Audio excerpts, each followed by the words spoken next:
Hey guys, Kyle Millen here with Stillen, and today we're going to do a deep dive in the 2024 Toyota Tacoma suspension. We're going to talk about your options for lifting or leveling this fantastic truck and the best way to fit bigger wheels and tires on your 2024 Tacoma.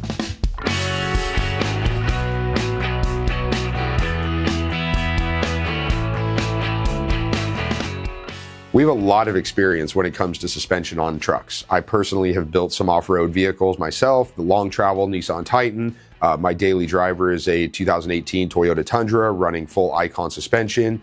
It's really kind of a passion project for me, and it's developed that way for the company as well.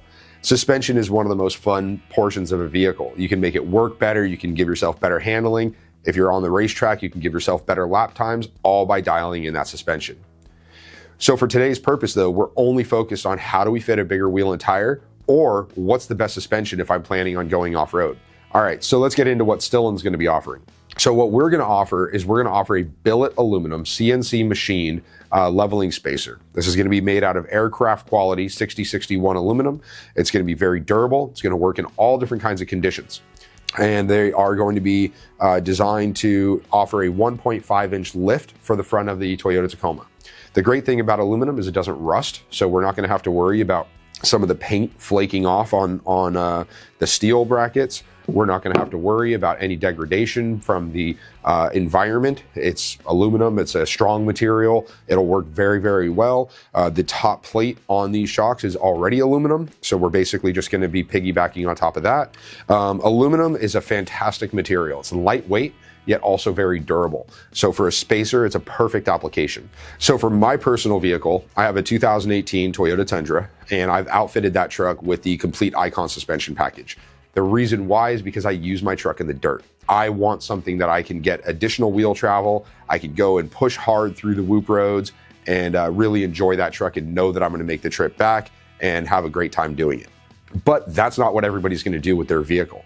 So if you're not planning on going off-roading, you're not planning on putting any of that abuse through your suspension, you don't need to spend $5,000, $6,000, $7,000 on a full suspension package. Then you might as well go with something that's gonna give you that same look, give you an ability to fit a larger wheel and tire, but only for a couple $100s. And what I mean by that is right after I installed my suspension, I had my wife in the truck with me. We went to the park, parked up next to another Toyota Tundra, virtually identical to mine. The ride height was exactly the same. He was also fitting 35-inch tires. And my wife said, "Oh, he has the same suspension as you." So I stuck my head underneath the wheel well. I looked at what he was running, and he was running a leveling spacer for about $100. At the end of the day, he achieved that same look that he was after that I spent thousands of dollars on, he achieved for a couple $100. So a leveling spacer is a great alternative if you're not planning on off-roading your vehicle, you're not planning on abusing it or doing anything of that nature, then a leveling spacer is the perfect choice for you. Now, why do you want a leveling spacer over, say, a coilover? Well, the great thing about a leveling spacer is you retain your factory shock. So all your factory ride characteristics stay exactly the same as factory. You're not changing the dampening, you're not changing any of the performance of the shock absorber. Everything works the same as factory.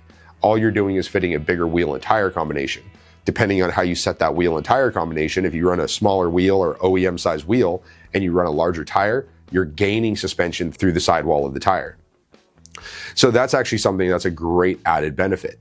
You run the OEM characteristics. If anything, it's a little bit more plush because you have more suspension through the sidewall of your tire. So now we're talking about just leveling spacers and the advantages of just a leveling spacer. Why would you choose a different leveling spacer? Because there are a number of different options that are out there. So to start with, let's talk about a leveling spacer versus a collar lift. So the way that your shock absorber works is you have a piston that travels inside of the shock body internally. That piston allows fluid to flow through itself and basically control the rate of motion by just simply reducing the orifices inside of the piston and allowing it to work harder as it goes through. So the speed of the piston, the compression and rebound is all controlled by the orifice size on the piston head itself. Now, why is that important to know? Well, by doing a leveling spacer and just by mounting it on top, you're not changing any of the internal dimensions or any of the internal operational range of the shock absorber. If you change the collar lift, and you increase your ride height by basically compressing your spring and moving the shock absorber, you're changing where that piston is in its operational travel. So right now, that piston is going to be sitting somewhere around here. Well, if you change that collar lift, you're increasing that and you're changing where that's going to sit. The problem with doing that is you're taking it outside of its operational range. From the factory, this shock absorber is designed to have a certain amount of down travel and a certain amount of up travel. And the whole purpose of that is to make sure that that piston is going to have a safe operational window throughout that entire travel. If you change that by changing a collar lift and you increase that travel, you're actually decreasing it on the top end. So then you start to run the risk of potentially extending the shock absorber itself. So that's why we prefer to go with just a leveling spacer. You mount it on top of the top plate, and then you're all set and done. Now, you've got a few different options for you as far as which leveling spacer to run. We went ahead and we purchased a few that are on the market today. Couple different materials. You've got some that are made out of steel. This is basically an internally gusseted steel plate that is welded together. And then this is an injection molded plastic. We are not going to talk about the brands. We're not trying to disparage these brands. We're not trying to say anything bad about the brands or anything of that nature. We're only going to talk about the different materials that they're made out of. So here's the steel plate. You can actually see, as I just touched it, what we don't like about it. So the way that this is welded together, they've basically created these recesses and then filled those recesses with weld. Well, in doing so, they've created a high spot. And so that is never going to sit flat.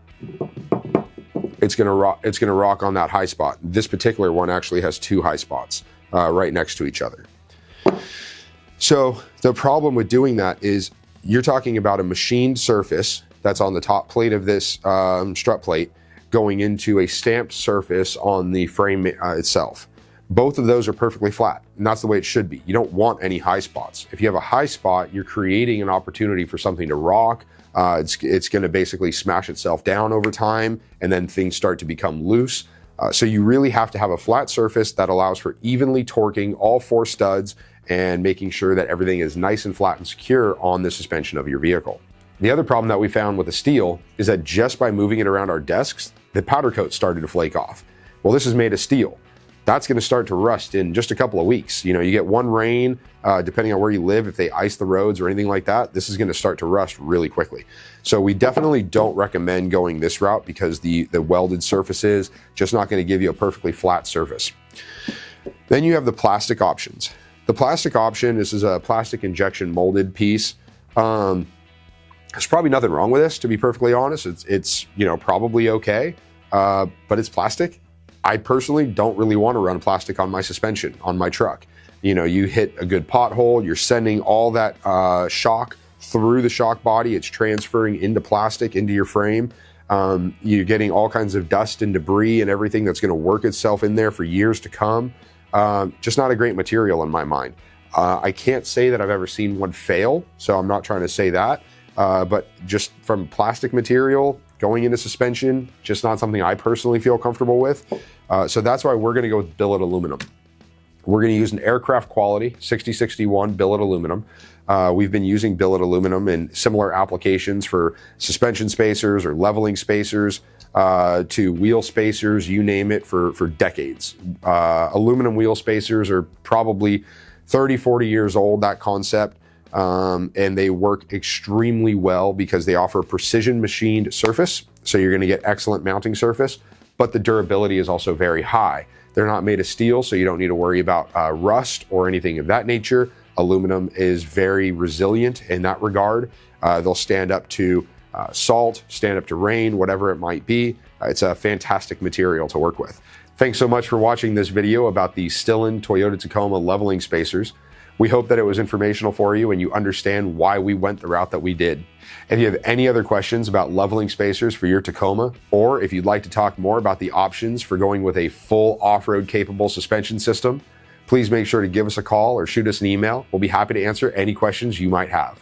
In the meantime, thanks so much for watching and have a great day.